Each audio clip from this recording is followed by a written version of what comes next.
ఏడు పదుల వయసు, 40 ఏళ్ల రాజకీయ అనుభవం, 4 సార్లు ముఖ్యమంత్రి. ఈ టైంలో ఎవరైనా కృష్ణ రామ అనుకుంటూ ఉంటారు. కానీ ఏపీ ముఖ్యమంత్రి చంద్రబాబు నాయుడు మాత్రం అన్స్టాపబుల్గా దూసుకుపోతున్నారు. ఎక్కడ ఎలాంటి అవసరం వచ్చినా ప్రత్యక్షమై అన్ని విధాలుగా అండగా నిలుస్తున్నారు. విశాఖను హుద్హుద్ తుఫాను కుదేలు చేయగా ప్రత్యక్షంగా ఆయనే రంగంలోకి దిగి సహాయక చర్యలు చేపట్టారు. గోదావరి పుష్కరాల్లో కూడా ఆయనే స్వయంగా రంగంలోకి దిగి లోటుపాట్లను సరిచేశారు. ఇప్పుడు మరోసారి విజయవాడలో వరద సహాయక చర్యల్లో అలుపన్నది లేకుండా సహాయక చర్యలను పర్యవేక్షిస్తున్నారు. ఆయన కార్యదక్షతకు ఇదే నిలువెత్తు నిదర్శనం. బెజవాడలో వరద బాధితులను పరామర్శించటమే కాదు, పదండి ముందుకు అంటూ అధికార గణాన్ని నడిపిస్తున్నారు. డే 1 నుంచి ఓ యజ్ఞంలా సహాయక చర్యలను పర్యవేక్షిస్తూ అన్స్టాపబుల్గా సాగిపోతున్నారు. ఉక్కు సంకల్పం ఉండాలే కానీ వరద బురద అడ్డం రావు, వయసు గేసు ఏం చేయలేవు. ఇదే విషయాన్ని ఏపీ సీఎం చంద్రబాబు మరోసారి నిరూపించారు.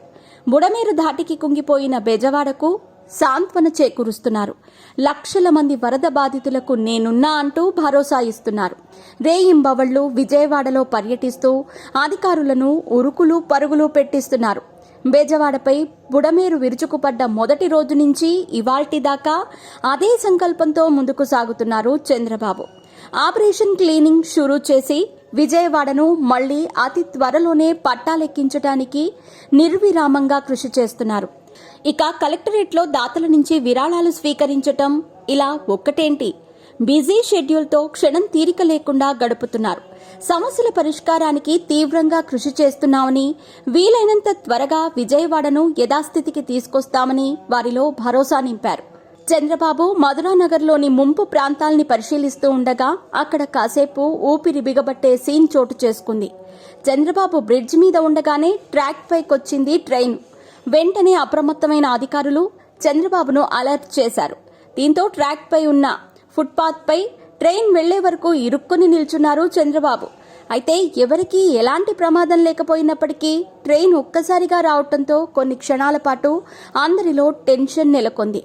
7 పదుల వయసులోనూ ఏమాత్రం తగ్గట్లేదు సీఎం చంద్రబాబు గారు. కాన్వాయ్ లేకుండానే వరద ప్రాంతాల్లో ఓ సామాన్యుడిలా పర్యటిస్తున్నారు. ప్రతి ఒక్కరిని కాపాడుకుంటాం, అండగా ఉంటామంటూ ముందుకెళ్తున్నారు. డైలీ బ్రేక్ఫాస్ట్ అవటంతోనే ఫుల్ బిజీ అయిపోతున్నారు. ఇలాంటి సమయంలో రాజకీయాలను పక్కన పెట్టి బాధితులకు అండగా నిలవాల్సిన అవసరం ఉంది. అయితే వైసీపీ మాత్రం ప్రతి అంశాన్ని రాజకీయం చేస్తోంది.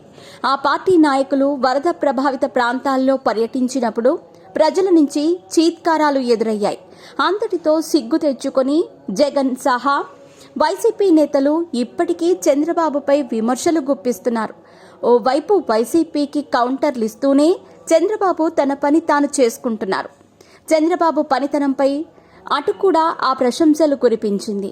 ఇలాంటి వ్యక్తే కదా పాలకుడిగా ఉండాల్సింది అంటూ పొగడ్తలు కురిపించారు. కొందరు ప్రముఖులు సైతం చంద్రబాబు కార్యదక్షతను కొనియాడారు. మొత్తానికి 70 ఏళ్ల వయసులో చంద్రబాబు సాగిస్తున్న పరిపాలన పట్ల చాలా మంది పొగడ్తలు కురిపిస్తున్నారు.